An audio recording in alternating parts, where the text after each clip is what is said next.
Kalau sekarang di Indonesia banyak perempuan memutuskan lepas jilbab, itu tidak aneh. Sekarang makin banyak terjadi gerakan lepas jilbab di negara-negara Islam. Yang terbaru di Iran.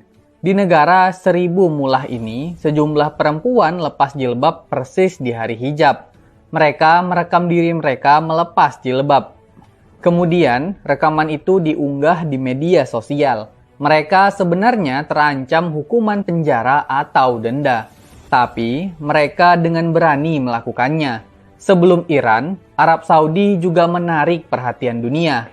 Tapi di Saudi, aksi lepas jilbab itu dipicu oleh kebijakan baru pemerintah Saudi. Di bawah instruksi Pangeran Muhammad bin Salman, tidak ada lagi kewajiban berjilbab. Itu dengan segera disambut perempuan Saudi yang memamerkan rambutnya di ruang publik. Ini juga banyak terjadi di negara dengan penduduk mayoritas Muslim lainnya. Di Mesir dan Tanzania, gerakan lepas jilbab sekarang juga ngetren. Dulu pun, semula, perempuan di kedua negara itu tidak menutup kepalanya.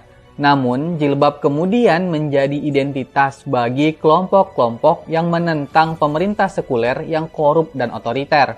Celakanya, pemerintah-pemerintah Islamis yang menang setelah Arab Spring ternyata sama parahnya. Karena itu, identitas keislaman yang diwakili oleh jilbab pun ditanggalkan. Sekarang, semakin banyak perempuan di dunia Islam yang paham bahwa jilbab itu cuma soal penafsiran. Berjilbab atau tidak bukan indikator keimanan. Kalau Saudi sekarang mendorong hak kebebasan perempuan, masa kita ingin sebaliknya? Perempuan Saudi saat ini jadi bebas mengekspresikan diri mereka sendiri. Mereka tidak lagi mengenakan abaya hitam dan cadar yang selama puluhan tahun jadi pakaian wajib mereka. Perempuan Saudi kini bisa mengenakan abaya warna-warni dan penuh pernak-pernik, bahkan keluar rumah tanpa hijab.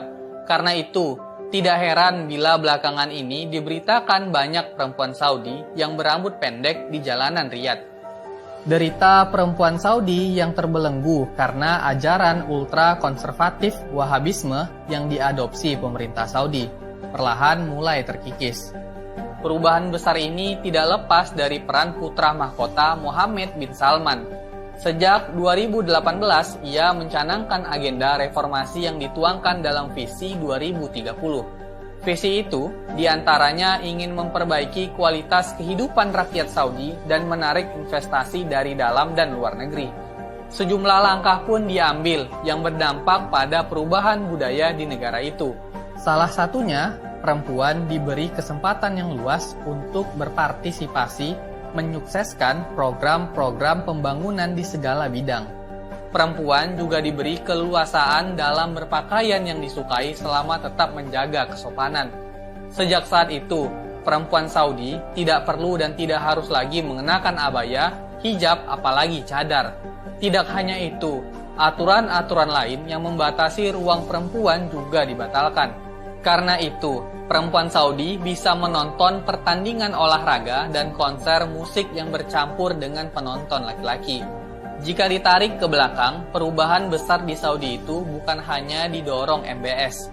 Mendiang Raja Abdullah misalnya, memberikan kuota 30% bagi perempuan di Suro Konsil Dewan Penasehat Kerajaan. Para perempuan di Suro Konsil ini kemudian menyuarakan dan melakukan perubahan atas hak-hak perempuan Saudi.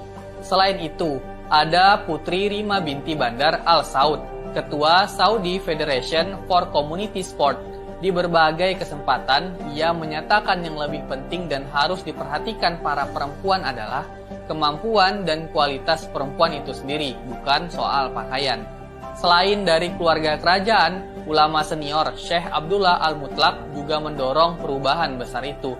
Ia menegaskan perempuan tidak harus memakai abaya di ruang publik dan cukup berpakaian yang sopan dan pantas.